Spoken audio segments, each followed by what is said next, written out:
시청자 여러분 안녕하십니까. 이막 대표입니다. 오늘 폭염주의보가 내렸습니다. 날씨도 굉장히 무더운데요. 무더운 만큼이나 국내 코스피 지수 굉장히 좀 뜨거운 상승 일으켜주고 있습니다. 자, 투자자분들 글쎄요. 지금 시장 상승이 과연 정말 뭐 누구를 위한 상승인지 개인 투자들 뭐 까마귀 날자 배 떨어진다고 코스닥 시장은 반대로 또 역주행이지요. 반대쪽으로 좀 오히려 떨어지는 모습들 좀 굉장히 좀 고민이 깊어지는 시점이 아닌가 좀 생각이 듭니다. 그래서 지금 오늘 또 한 시간 지금 시장이 왜 이렇게 좀 뜨거워지는지 이유에 대해서 잠깐 좀 살펴보는 시간 갖도록 하겠고요. 오늘도 역시 또 시장을 이겨낼 수 있는 뭐 그렇다고 지금 우리가 뭐 증권주 살 수는 없겠죠, 그죠? 그렇다고 한다면 이 시장의 코스닥 조정 구간이 지나고 나서 또 어떤 종목들이 시장의 주도주로 일어설 수 있을지 오늘 종목까지 또 한 시간 알차게 준비했으니까요. 오늘도 한 시간 저랑 같이 무더위를 날려버릴 귀한 한 시간 가져보도록 하겠습니다. 잠시 후에 다시 뵙겠습니다.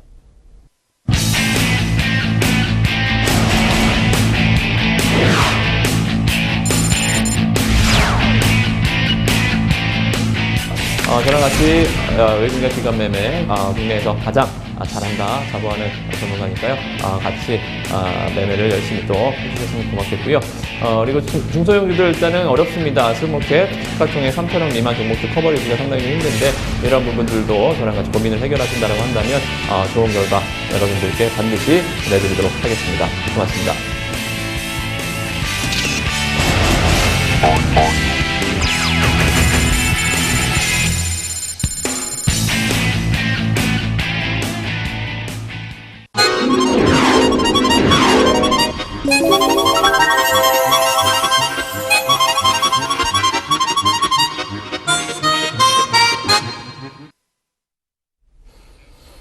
자, 이번 주 들어서 정말 뭐 시장이라는 게 살아있는 생명체와 같다라는 게 다시 한번 좀 느끼는 한 주가 아닌가 생각이 드네요.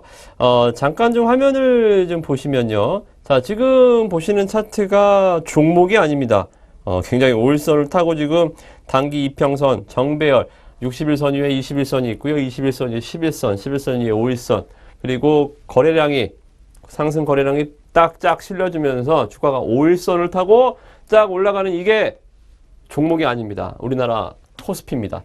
예, 오늘 장중에 2093포인트까지 거의 2100을 찍을랑 말랑 하다가 종가 기준에서 조금 좀 밀리면서 마감이 됐네요. 아무튼 뭐 코스피 움직임이 굉장히 좋습니다. 그래서 이 상승에 좀 올라가는구나가 아니라 왜 이렇게 갑자기 증시가 강해졌는지에 대한 이유를 좀 분석을 해보고 그 이유를 바탕으로 해서 앞으로 그러면 장의 변동성을 어디로 뻗어나갈 것인지까지 잠깐 시장을 좀 돌아가 보도록 하겠습니다.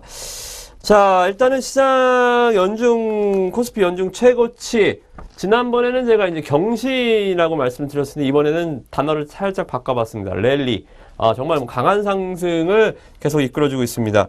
자, 한국 증시의 요인들, 디스카운트 요인들은 지정학적 리스크 요인, 그런 것들은 일단 너무 오래된 악재고요. 또 투자자들의 그런 그 센티멘탈적인 측면을 건드릴 수 있는 부분은 아니죠.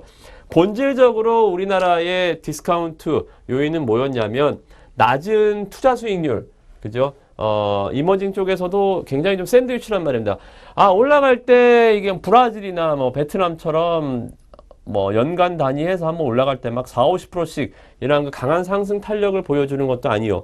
그렇다라고 해서 미국이나 유럽처럼 이렇게 글로벌 증시를 선도하면서 증시 분위기를 이끌어가는 주도 시장, 주도 마켓 개념도 아니요. 중간에 일단 좀 어설픈 포지션이죠. 그래서 우리도 장중 매매할 때 미국 증시도 봐야 되고 중국 증시도 봐야 되고 일본 증시도 봐야 되고 이렇게 여러 가지 우리나라는 눈치를 많이 봅니다. 그러다 보니까 항상 올라갈 때도 이머징 올라갈 때도 2등주, 3등주, 테마주로 치면 대장주가 되지 못하고 뭡니까? 대장주는 리스크도 크지만 투자 수익률도 굉장히 높단 말입니다. 그죠? 그런 테마적인 2, 3등주 개념.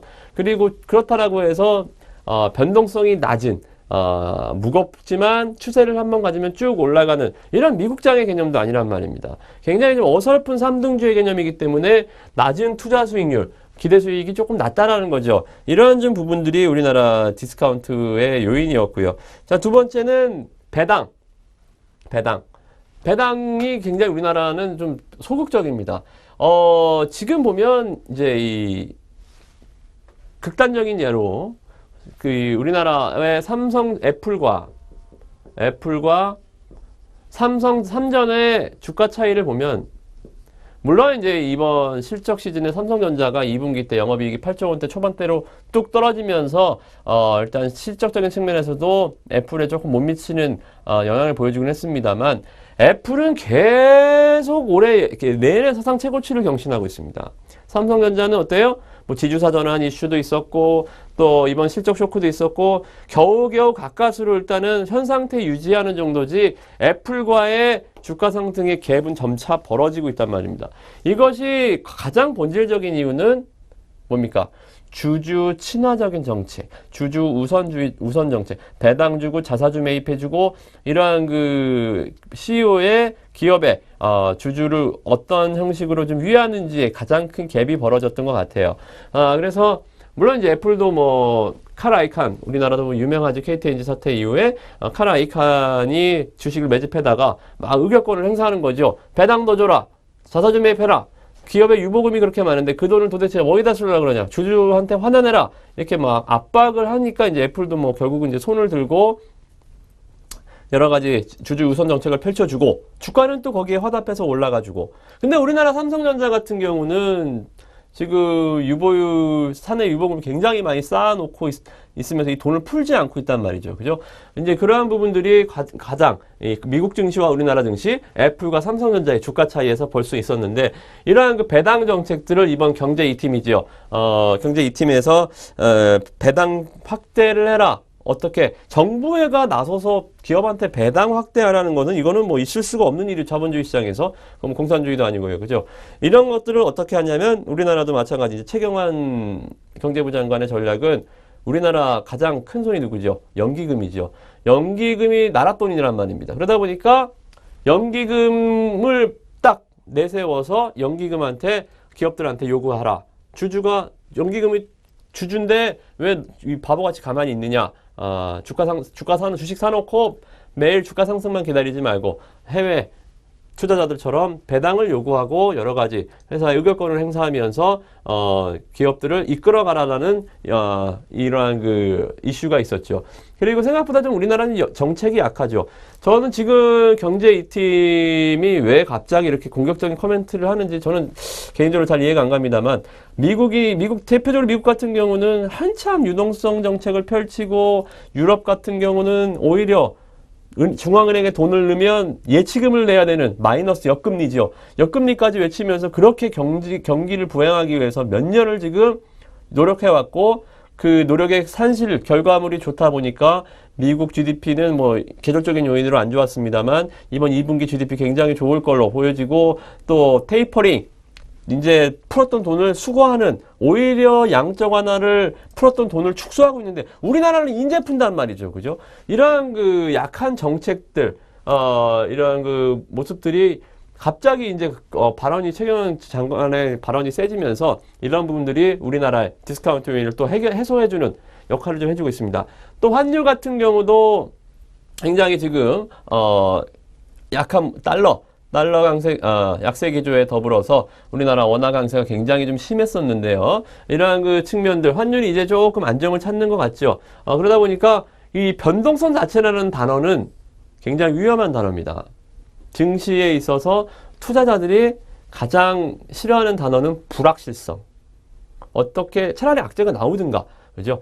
어떻게 될까 안 될까, 이런 불확실성을 굉장히 싫어하고, 또 가장 싫어하는 단어 중에 하나 역시도 변동성입니다. 너무 널뛴단 말이죠. 그죠? 어느 장단에 춤을 춰야 될지, 변동성이라는 단어는 바꿔 말하면 뭐죠? 리스크, 하이 리스크라는 말입니다. 그죠?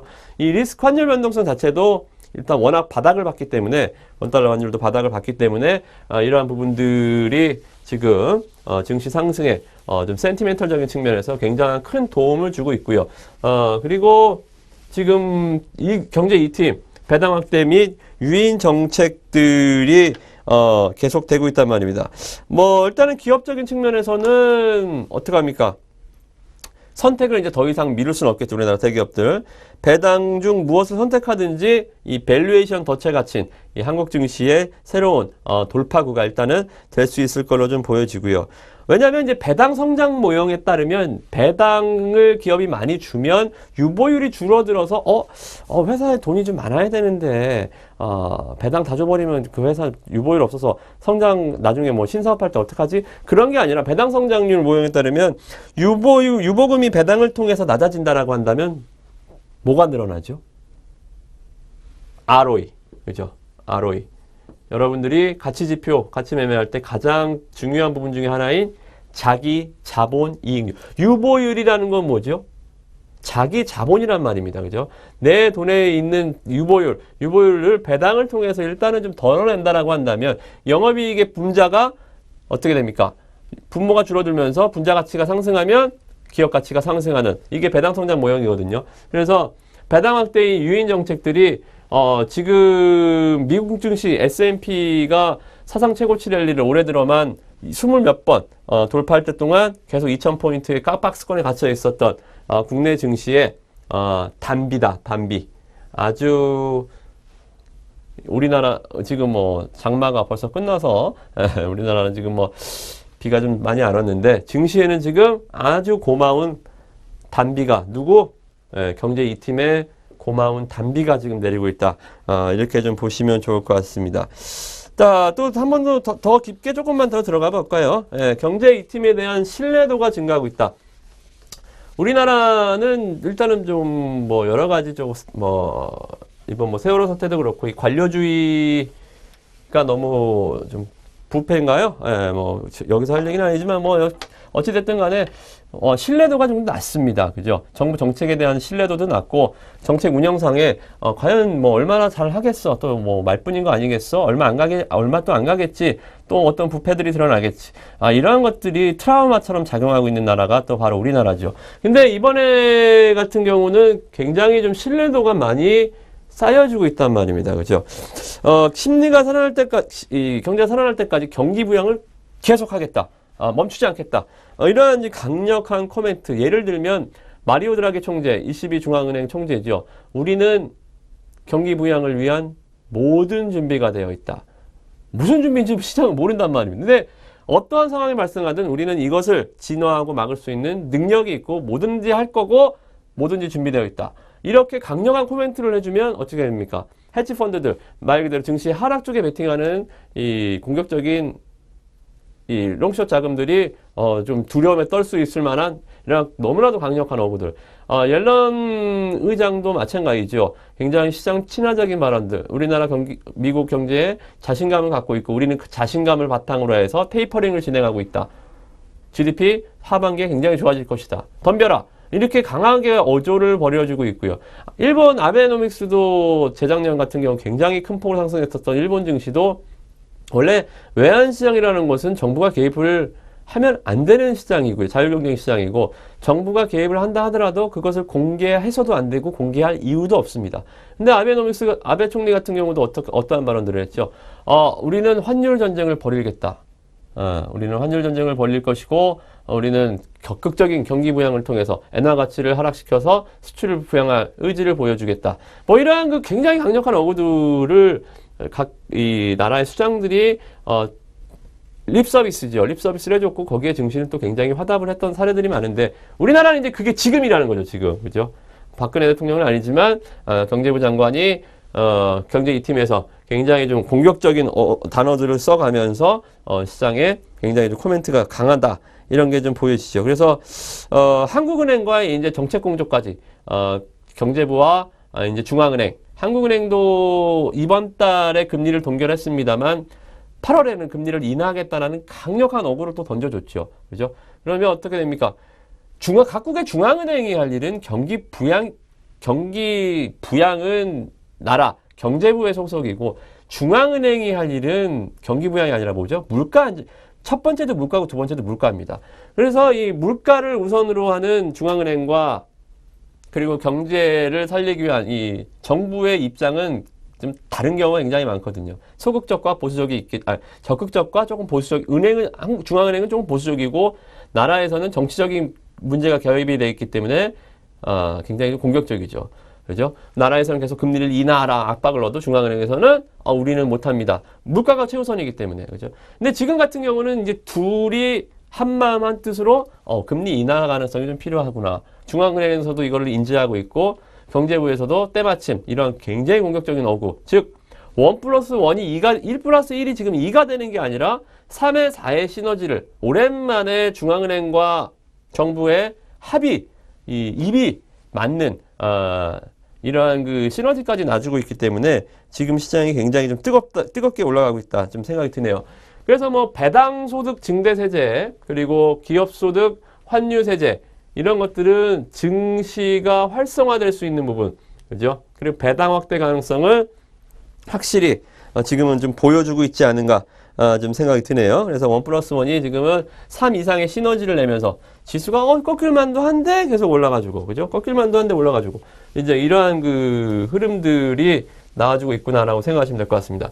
근데 뭐 딱히 지금 시장에서는 제가 말씀드리기를 삼성전자, 현대차, 기아차 조연들, 스트라이커가 축구에서는 스트라이커고요. 영화 같은 부분은 이제 명품, 뭐 불패, 주연 배우들. 물론 뭐 찍는 영화마다 뭐 다 잘 되지는 않습니다. 이번에도 하정우의 군도 뭐 관객은 초반에 많이 들었습니다만 보고 온 사람들을 저도 아직 안 봤는데요. 혹시 시청자분들 보신 분들 뭐 많이 계실지 모르겠습니다만 군도를 보고 온 시청자 관람객들의 평은 굉장히 좀 안 좋더라고요. 그래서 이번 군도의 평은 하정우도 안 되는 게 있구나. 뭐 이런 그 얘기가 좀 있는 것 같아요. 근데 이 말씀을 왜 드리냐면 하정우가 없이도 지금 한국 영화계가 군도가 흥행을 안 해도 영화계가 뜨겁단 말입니다. 뭐죠? 조연들의 반란. 조연, 명품 조연들. 그죠? 즉 주연 배우 삼성전자, 현대차, 기아차, 뭐 하이닉스 뭐 이런 종목들이 없어도 조연 배우들. 트로이카라는 말을 저도 정말 오랜만에 써보는데요. 트로이카, 증권. 분명히 주연은 아니죠. 그죠? 증권, 또 건설, 은행. 이 트로이카 3인방. 여기에다가 프랑스에서 뭡니까? 오늘 같은 경우 뭐 삼성카드, 삼성화재, 막 보험주들까지 같이 치고 올라오는 이러한 좀 흐름들까지 좀 보여주고 있기 때문에 지금 시장은 이 조연들이 굉장히 좀 탄탄한 영화를 만들었구나. 그죠? 영화로 치면 이 명품 조연들이 시나리오가 튼실한 좋은 영화를 만들고 있구나. 이렇게 시장은 좀 정리가 되는 것 같습니다. 자, 그래서 이 시장 그러면 이 외국인들의 매매를 좀 봐야겠죠. 지금 시장을 이끄는 주체가 항상 기관 투자자는 장이 밀리면 방패 역할을 하고 지수를 끌어서 쫙 올리는 창의 역할은 외국인이죠. 근데 이제 지금은 창도 찌르고 방패까지 공격을 하니까 방패는 원래 수비고 창은 공격이잖아요. 그죠? 근데 방패도 창도 지금 둘 다 공격용으로 쓰다 보니까 장이 굉장히 더 탄력 자체가 굉장히 좀 강해지는 것 같습니다. 어찌됐든 간에 어택 데미지는 외국인의 창이 굉장히 강하겠죠. 지금 외국인들 매수가 들어오는 거 보면 미국계 자금입니다. 매수의 기환. 시장이 이 3년간의 박스권 상단이 2050포인트를 돌파해서가 아니라 기술적인 분석이 아니라 일단은 수급에 의해서 시장을 좀 보면 외국계 자금 중에서도 여러 가지가 있습니다. 미국계 자금이 있고 유럽계 자금이 있고 뭐 중동계 자금이 있고 뭐 아프리카 자금이 있고 여러 가지 자금이 있습니다만 가장 이 매수 기간이 좀 길고요. 그리고 자금력을 떠나서 매수 기간이 길고 그 해당 마켓을 좀 길게 보는 투자자들이 바로 미국계 자금입니다. 미국계 자금. 그죠? 국민연금을 기초로 해서 이 펀드들이 구성이 되어 있기 때문에 이 보는 자체 굉장히 좀 길게 보고 들어오는 자금이 바로 미국계 자금이고 가장 좀 핫한 핫머니가 어디죠? 핫머니. 핫머니라는 건 뭐죠? 스마트머니라고도 불리죠. 뭐 좋은 단어, 핫도 뭐 증시에서 나쁜 단어는 아니죠. 스마트 굉장히 좋은 단어입니다만 나쁘게 말하면 단타쟁이들, 꾼 누굽니까? 유럽계 자금. 유럽에는 이 조세 회피 지역이나 아니면 이 글로벌 헤지 펀드들이 굉장히 많이 있습니다. 즉, 꼭 그 나라의 성장성이나 수익성을 보고 하는 투자자들이 아니라 단기적으로 한번 좀 빼먹을 게 있을 것 같으면 굉장히 크게 들어갔다가도 그 뭐 쉽게 한 달 만에 슉 발을 빼기도 하고, 그리고 글로벌 뭐 악재가 터진다라고 한다면 강력한 쇼 포지션, 매도 포지션으로 시장을 망가뜨리기도 하는 애들이 바로 이제 꾼들이 모여있는 마켓이 바로 유럽이죠. 그래서 유럽 계좌가 만약에 지금 7월 장세가 지금 오늘 거의 2100까지 뚫으려고 했었는데, 지금 들어오는 자금이 유럽계 자금이었다라고 한다면, 이거 급락도 언제든지 나올 수 있겠구나. 언제든지 빠져나갈 수 있는 꾼들이기 때문에. 그죠? 타짜죠, 타짜. 타짜기 때문에 얘네들이 패가 안 좋으면 언제든지 덮어버리는 애들이기 때문에, 항상 좀 코스피도 굉장히 조심스럽게 지금 오히려 올라가면 올라갈수록 조금 더 세밀하게 만져줘야 되는데, 지금 미국계 자금이기 때문에 어떻습니까? 조금은 마음을 놔도 되겠다. 더 갈 수도 있겠다. 2100을 뭐 얼마 만에 빨리 지금 돌파하고 안착할지는 모르겠지만 최소한 올라가다가 뚝 떨어지는 이러한 그 급락의 패턴은 일단은 배제해도 되겠다. 지금 7월 가집계를 보니까 외국인 매수가 1조 오늘 제외하고요. 1조 1000억이 들어왔습니다.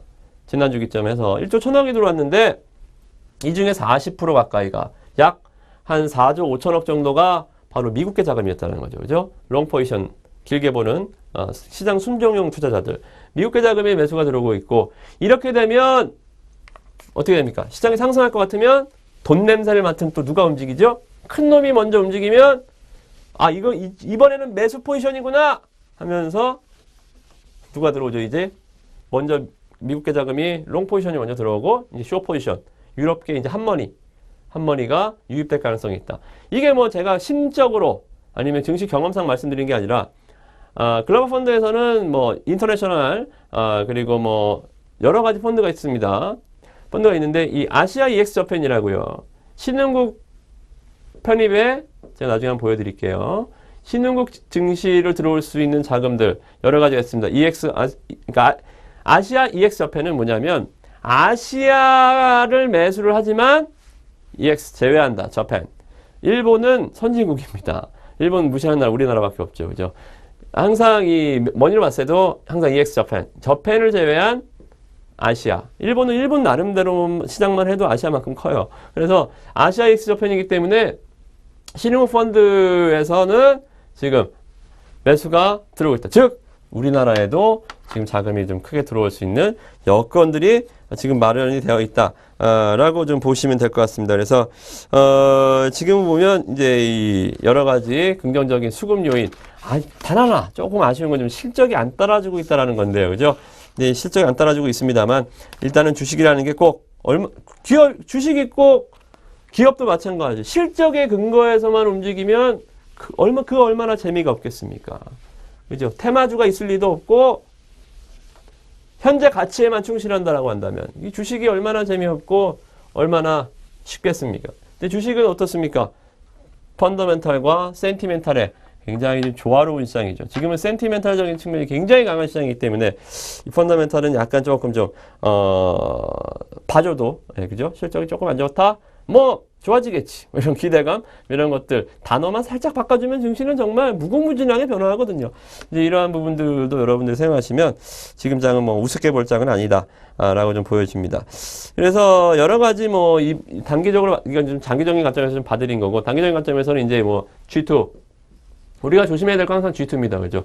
G2에서 관련한 접근들, 중국발, 또 우리나라 최대 수출국이 중국이죠. 그래서 중국이 또 어떠한 그 지표 쇼크나 아니면 또 정책 변화 이런 것들이 나타나게 된다면 우리나라도 크게 또 변동을 주겠습니다만, 최소한 시진핑 자체도 지난번 전인대에서 밝힌 바가 있죠. 성장을 좌시하지 않는 선에서 개혁을 추진하겠다. 그죠? 그래서 여러 가지 탄력적인 경기 회복을 기대하기는 아직도 펀더멘탈적인 측면에서는 약간 어려울 수는 있겠지만, 일단은 좀 FOMC 회의 결과도 잘 지나가고 한다라고 한다면, G2 모멘텀이 변화가 없다라고 한다면, 지금 시장이 지금 타오르는 불은 지금 쉽게는 꺼지지 않을 것이다.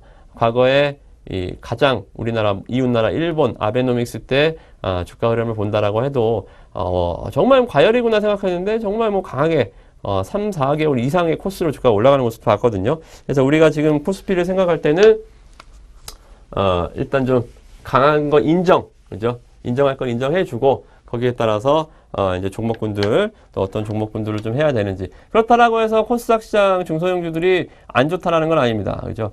뭐 그러려고 빠질 때 돼서 빠진 건지 때마침 코스피가 또 급등해줘서 빠진 건지는 그거는 뭐 지나고 나서 할 얘기고요. 근데 지금 팩트 요인만 보면 확실히 좀 까마귀 날자 배는 떨어졌죠, 그죠? 코스닥이 굉장히 조금 좀 어려운 구간에 있습니다만, 자, 두 가지 제가 항상 우리 회원님들한테 말씀드리는 부분.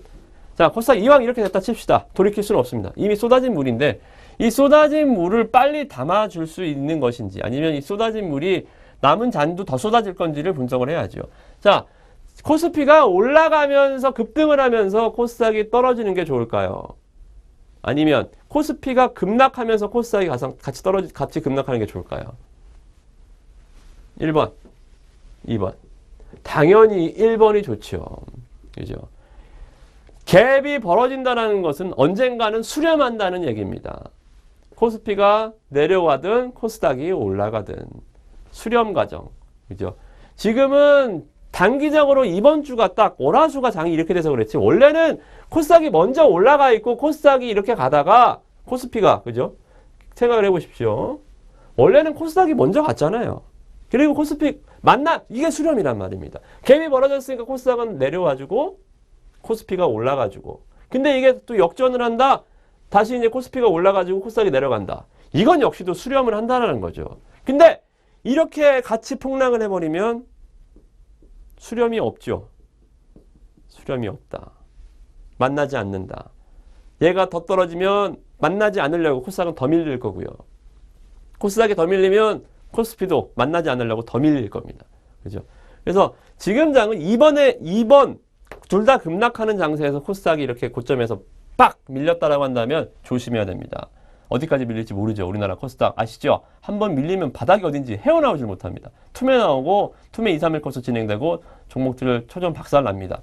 근데 지금 같은 경우는 이 수렴 과정이 또 기다리고 있기 때문에 수렴 과정이 기다리고 있기 때문에 코스피 올라가는 거 일단은 3일 박수 쳐줍니다. 그죠? 박수 쳐주고 이제 이 수렴 과정에 이번 주 후반 내일 이제 목요일 금요일 해서 하락폭의 어느 정도 한 3분의 1 정도 수준 한 지금 지수가 고점에서 상당히 좀 밀렸습니다. 그죠? 그래서 한 5포인트에서 한 10포인트 정도 2, 3일 동안 그죠? 목금 OP에서 5포인트에서 한 10포인트 정도는 한 목금 내일하고 모레 이틀 코스닥 상승 가능성에 조금 무게를 두시고 단기적으로는 좀 대응을 하시는 것도 좋겠다라고 좀 보여집니다. 그래서 일단은 뭐 시장에 대해서는 여기까지 하도록 하겠고요. 그렇다고 한다면 5포인트, 10포인트 코스닥 반등을 줄 때 우리가 또 한입 베어 먹을 수 있는 종목들 잠시 후에 다시 소개해 드리도록 하겠습니다.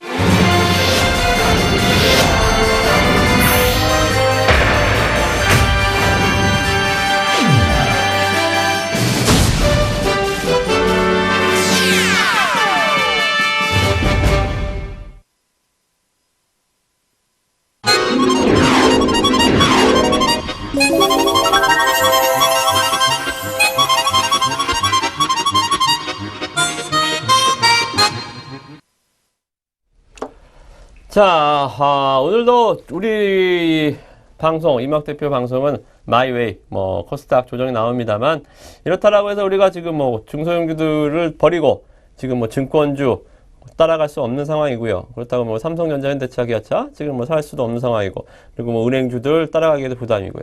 일단은, 중소형주들 버리지 말고요. 역시 좋은 종목들은, 시장 조정에는 같이 조정을 받습니다만, 시장이 조금만 회복해주면 시장 배 이상으로 올라갈 수 있는 종목들 오늘도 선정을 해봤습니다. 자, 첫 번째는 제가 이 시간을 통해서 뭐 몇 번을 강조하고 입에 침이 마르도록 칭찬한 기업 내추럴 엔도텍입니다. 다시 한번 갖고 나온 이유는 자, 원래 코스닥 시장이 조정이 나오면 가장 먼저 매를 두드려 맞는 게 어디죠? 바닥이 얇아야죠. 바닥이 얇다. 물론 뭐 테마주들은 제외하고요. 테마주들은 뭐 시장 조정 때 완전 뭐 박살나는 건 우리가 한두 번 본 건 아니고, 그죠? 이 업종이다 섹터라고 불리는 쪽에서 시장 조정 때 가장 약한 쪽이 바로 바이오, 헬스케어, 그죠? 왜? 성장성으로 가는 주식들이죠, 그죠? 영업이익을 한 달에 1년에 뭐 1,000억씩 내면서 시가총액 1조 원을 기록해주는 제조업체가 아니라 영업이익 10억, 20억 내도 시가총액 1조 원을 가는 100억을 내도 1조 원을 가질 수 있는 그러한 그 성장성 논리를 바탕으로 해서 고프리미엄, 주가 할증이 인정되는 그러한 섹터가 바로 헬스케어, 바이오, 또 어디죠? 엔터주죠. 근데 지금 시장 조정에 다른 종목들이 굉장히 많이 무너졌습니다. CJ 이해된 같은 엔터 대장주도 많이 무너졌고요. 그죠? 그리고 헬스케어 관련해서 뭐 올라가는 종목들이 뭐 거의 잘 안 보일 정도로 종목들이 다 숨어버렸습니다. 근데 내추럴 엔더텍은 일단 뭐 다음 달 무상증자도 앞두고 있는 것도 있겠습니다만 시장 조정에 굉장히 좀 조정폭이 작았고요. 그리고 오늘 시장이 거의 뭐 깔맞춤. 오늘 시장 코스닥 0.01포인트 올랐거든요. 간신히 보합 마감했어요. 간신히 보합 마감했는데도 종목은 오늘 5%대 이상 상승해주는, 즉 지수가 내려올 때 빠지는 건 어쩔 수 없습니다만 지수가 조금이라도 반등 줄 때 먼저 치고 올라가는 종목이 주도주란 말입니다. 그죠? 이제 그러한 관점에서 기술적으로도 내추럴 엔더텍 굉장히 좋고요.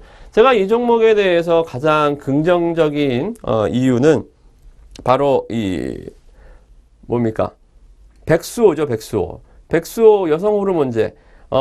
폐경기는 병이 아닙니다. 그죠? 여성분들 나이가 이제 드시면 자연적인 현상이죠. 그래서 이 건강기능식품으로 분류되는 이 백수호, 내추럴 엔더텍의 백수호, 여기에 제가 강력한 매력을 느꼈고요. 그리고 전 세계적으로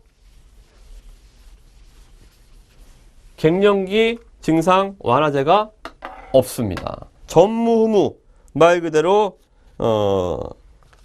무주공산이다. 무주공산이다.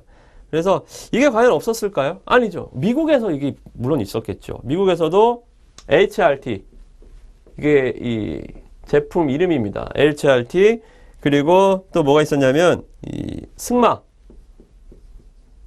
말 타는 승마가 아니고요. 승마, 그리고 이스프라본도, 이소프라본, 이러한 그 물질들이 있었어요. 뭐 어렵게 생각할 필요 없습니다. 내추럴 엔더텍의 에스트로지와 같이 이런 제품명들이 있었어요. 미국에서 이 것들이 이미 10년 전에 굉장히 시장이 굉장히 커졌습니다. 여성의 이제 갱년기, 과민증, 불면증, 골다공증, 뭐 호르몬 결핍, 불안, 초조, 이러한 그 특히나 미국 같은 경우에는 정신과에 대한 이 인식이 굉장히, 정신과 주치의가 다들 하나씩 있을 정도로 굉장히 시장이 좀 성숙돼 있죠.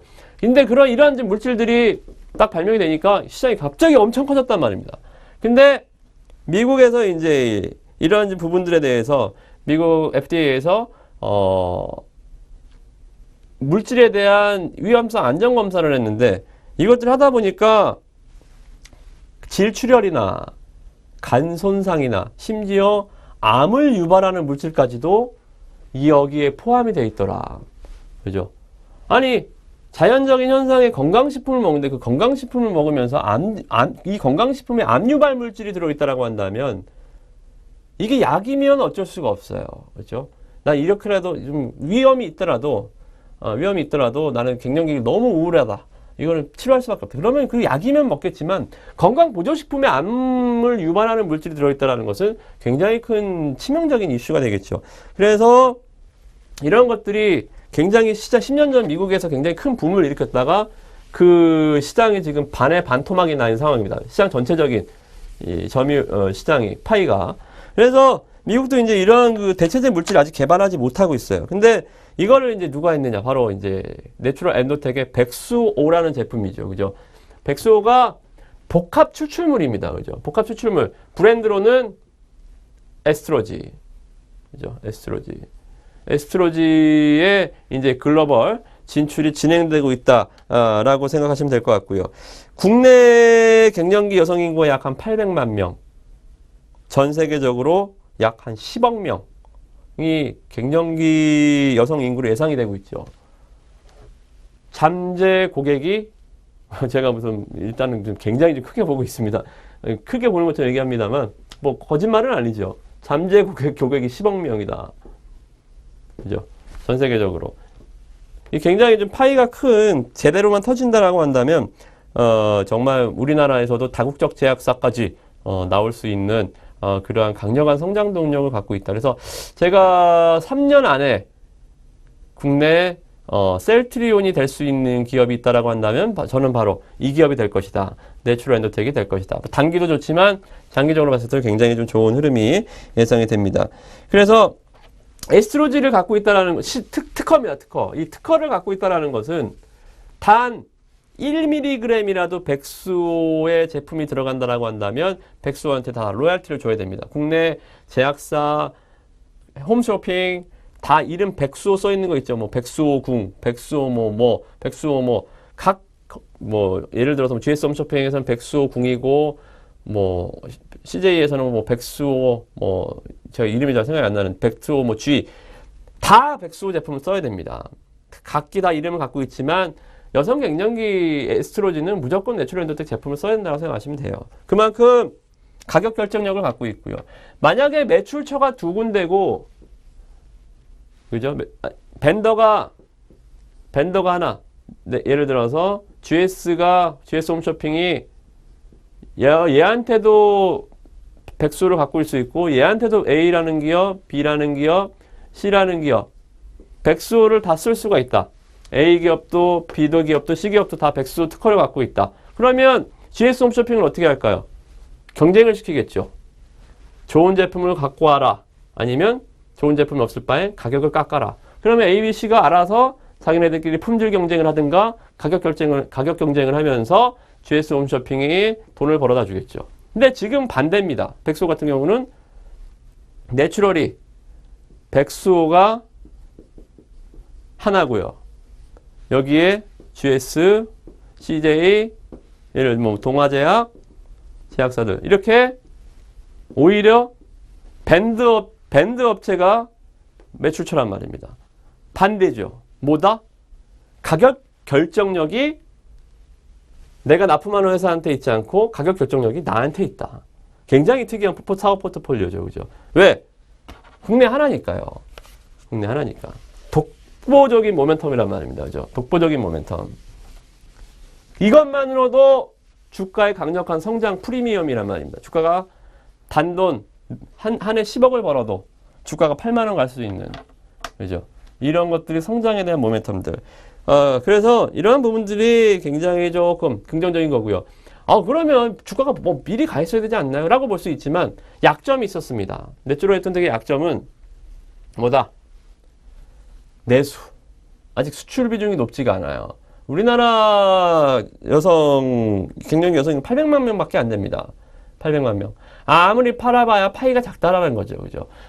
그리고 또 하나, 뭡니까? 내추럴 엔도텍의 매출이 어디에 많이 의존을 하고 있냐면, 홈쇼핑에만. 홈쇼핑 의존도가 너무 높아요. 70%. 매출처가 한 곳에 딱 고정되어 있다는 것은 굉장히 안 좋은 겁니다. 그죠? 매출처가 기업 하나라는 것도 안 좋은 거고, 매출을 할 수 있는 루트가 단 하나라는 것도 안 좋은 겁니다. 예를 들면, 배달을 차로도 하고, 배로도 하고, 비행기로도 하고, 오토바이로도 해야 되는데, 배달을 그냥 오토바이밖에 못 쓰는 겁니다. 그죠? 더 빨리, 더 멀리 갈 수가 없다는 거죠.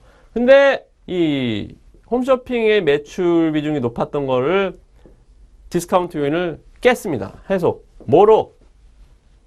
글로벌 진출이 진행이 되고 있습니다. 글로벌 진출 진행. 미국 건강 전문 바이오기업 바이오세라가 만든 브랜드죠. 웰뮨. 들어보신 분 계실지 모르겠지만 웰뮨이라는 브랜드에 드디어 백수호가 내추럴 엔도텍이 만든 이 에스트로지가 모방 이게 바로 ODM이죠. ODM. 내추럴 엔도텍 같은 경우에서 이거를 에스트로지 우리 브랜드 써주세요 할 필요가 없단 말입니다. 그죠? 뭡니까? ODM 방식. 주문자, 생산자 주문 표시죠. 우리가 개발을 해서 줄 테니까 너네 브랜드 달고 나가라. 뭡니까? 마케팅비가 안 들죠. 브랜드를 갖고 있다는 것은 마케팅비가 들고 고정비가 많이 들고 또 이 사업이 안 될 시기에 혼자 독박을 쓸 수 있단 말입니다. 대표적인 ODM으로 잘 나가는 회사들이 누구죠? 코스맥스, 한국콜마 이러한 기업들. 화장품주 중에 지금 올라가는 주식 아모레퍼시픽밖에 없습니다. 중국 시장 진출 성공하면서. 뭡니까? 화장품 마케팅비가 굉장히 많이 들어요. 제품의 품질보다는 마케팅을 누굴 썼느냐. 마케팅을 어떻게 하느냐가 굉장히 브랜드와 기업 이미지의 거의 7, 80%라는 말. 거기서 거기에요. 그죠? 화장품 바른다고 정말 막 주름이 막 금방 없어질까요? 그런 거 아니잖아요. 그죠? 그러다 보니까 화장품 관련주 중에서도 가장 정말 값은 마케팅 비용이 필요 없는 내 브랜드가 아니니까 나는 제품만 개발해 주면 됩니다. 그게 바로 한국콜마, 코스맥스 같은 기업들이겠죠. 내추럴 엔터테인먼트 시작은 일단은 ODM으로 시작을 해서 이제 드디어 이제 미국 시장에 진출해서 성공을 하고 하다 보면 이제 내추럴 에tun텍도 자사 브랜드를 내놓겠죠.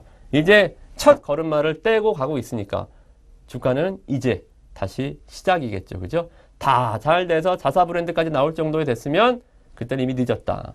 그래서 내추럴 엔터텍은 지금도 일단 무증 이슈를 앞두고 있지만 굉장히 좋은 매수 찬스가 앞으로도 될 걸로 좀 보여지고요. 굉장히 좋은 기업이니까 꼭 헬스케어주 중에서는 체크하시고 시장이 뭐 크게 망가지지만 않는다면 주도주로서 언젠가는 셀트리온의 자리를 위협할 수 있는 기업, 다국적 계약사까지 제가 보고 있는 기업이다 라고 생각하시면 될 것 같습니다. 자, 두 번째는 제우스입니다. 제우스 이름 자체가 좀 포스가 있죠. 예. 제우스 뭐 하는 회사냐면 반도체 장비 후공정, 반도체는 이제 전공정이 있고 후공정이 있는데 후공정용 습식 세정 장비입니다. 그리고 웨이퍼 파티클 제거가 가능한, 그러니까 이 웨이퍼를 처음에 만들면 까끌까끌한, 여러분 반도체를 뭐로 만들죠? 모래로 만듭니다. 모래로 웨이퍼 표면을 만들었기 때문에 겉표면이 까끌까끌해요. 그죠? 그거를 제거하는, 파티클을 제거하는 배치 타입 장비를 대규모로 수주했던 전례가 있고요. 그래서 지금 D램 시장이 굉장히 활성화를 보이고, 하이닉스가 최근에 주가 조정 받았습니다만, 휴대폰 쪽 종목은 못 가지만 지금 D램 쪽 반도체 종목들이 가는 이유가 바로 이 D램 시장이 드디어 20년 가까운 구조조정을 거치고 이제 하이닉스와 이제 마이크론이나 삼성전자와 같은 이 3파전으로 양상이 이제 굳혀지는 분위기. 거기에 PC 수요까지 증가하면서 D램 가격이 정말 뭐 10년 만에 회복세를 보이는 굉장히 좋은 업황을 보여주고 있단 말입니다. 그죠? 그래서 이러한 좀 부분들을 제우스 여러분들 좀 보시면 좋을 것 같고요. 자, 이 기업이 좀 뭐 하는 기업인지보다는 제가 이제 D램 업황에 대해서 잠깐 좀 설명해 드리도록 하겠습니다. 자, 삼성전자가 A3 라인, 얘를 바꿔 말하면 17라인이라고 그러는데요. A3 라인. A3 라인 많이 들어보셨죠? OLED. A3 라인 발주. OLED 공장 증가. 근데 결국은 A3 라인이 어떻게 된다? 얘네들이 용도 전환. 원래는 비메모리 만들려고 그랬어요. 비메모리. 비메모리 만들려던 이 17라인을 바꿉니다. 뭘로? D램으로. D램으로 바꾸는 거예요. D램으로. 삼성전자가 또 요거 좀 돈 되는 것 같으니까 라인을 또 깔고 들어오는구나. 그러면 기존의 하이닉스 같은 경우는 야, 이제 좀 수급이 타이트해지니까 이제 다 무너졌어요. LP 다 무너지고 뭐 D램 업체들, 글로벌 유수의 기업들, 샌디스크 다 잡아뜨렸는데 이제 내가 좀 먹고 살라는데 또 저기 덩치 큰 놈이 또 밖으로 숟가락 들고 또 들어오려고 하니까 하이닉스 입장에서는 굉장히 짜증나는 일이죠. 그죠? 내가 굉장히 힘든 경쟁을 이기고 왔는데, 그죠? 굉장히 힘든 경쟁을 이기고 왔는데 저도 덩치 큰 놈, 제일 큰 놈이 굳이 이거 안 해도 될 것 같은데 먹고 사는데 삼성전자죠. 굳이 이거 안 해도 먹고 살 놈이 또 나 그냥 밥 한 숟가락 먹으려는데 그것까지 뺏어 먹으려고 하는 것입니다. 그게 바로 이제 반도체 17라인을 삼성전자가 이제 바꾼다는 D램으로. 하이닉스 입장에서는 굉장히 좀 짜증나는 일이 될 수가 있습니다. 근데 제가 보는 관점에서는 물론 D램이 지금 D램 가격이 오른다는 건 뭡니까? 수요가 공급을 앞서고 있다는 거 아닙니까? 가격이 오른다는 것은 수요가 많다는 거예요. 공급이 딸린다는 겁니다. 이러한 상황에서 어떠한 기업들이 이 공급을 좌시할까요? 삼성전자도 마찬가지입니다. 자, 그러면 내가 때가 됐구나. 라인 바꿔. 공급량 늘리자. 이겁니다. 그러니까 다른 기업들, 실질적으로 하이닉스나 마이크론은 이걸 공장을 증설할 지금 캐파가 능력이 안 됩니다. 이걸 할 수 있는 애는 삼성전자밖에 없었어요. 할 수밖에 없었고 하기로 했던 거를 누구나 다 예상했던 걸 삼성전자가 지금 한다라는 겁니다. 한다. 그죠? 근데 이렇다라고 해서 과연 이 D램 업체들 드디어 하이닉스가 이제 주가가 망가지고 반도체 장비주들 이제 막 제우스나 원익 IPS 같은 기업들 망가지고 반도체 기업들이 잘 가다가 다 같이 꼬꾸라질 것이냐? 제가 봤을 땐 그건 아니란 말입니다. 왜?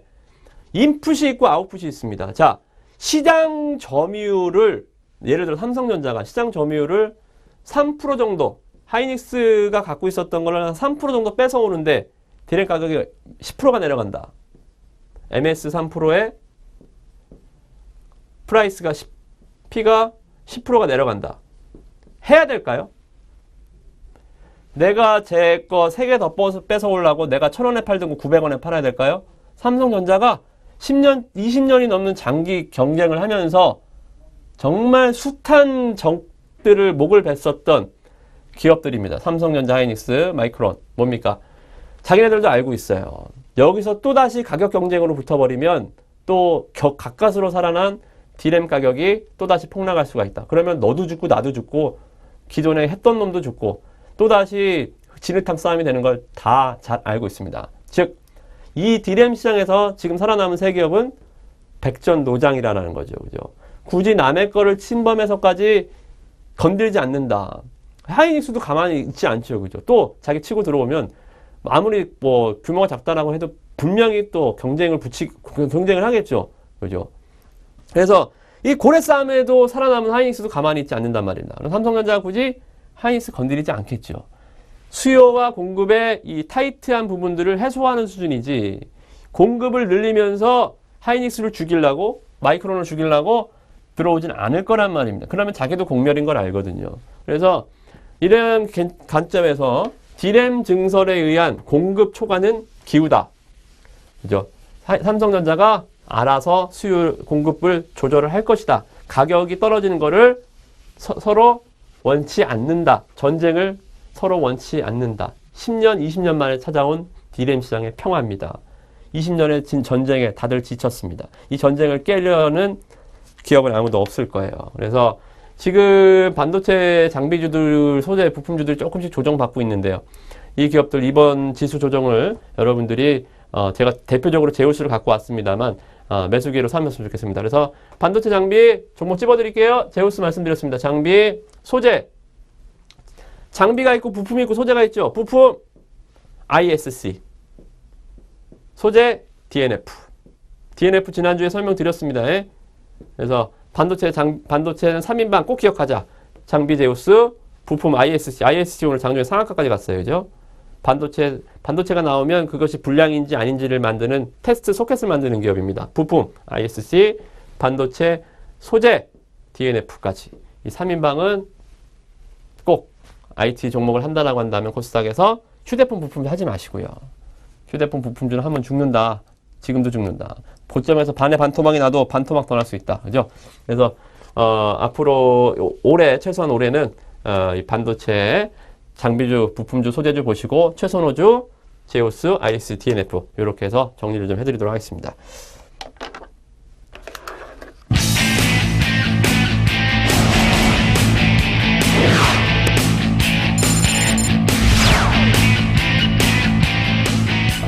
저랑 같이 외국인 기관 매매 국내에서 가장 잘한다 자부하는 전문가니까요.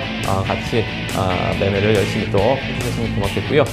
그리고 중소형주들 일단은 어렵습니다. 스몰캡, 특가통의 3천원 미만 종목들 커버리기가 상당히 힘든데 이런 부분들도 저랑 같이 고민을 해결하신다고 한다면 좋은 결과 여러분들께 반드시 내드리도록 하겠습니다. 고맙습니다.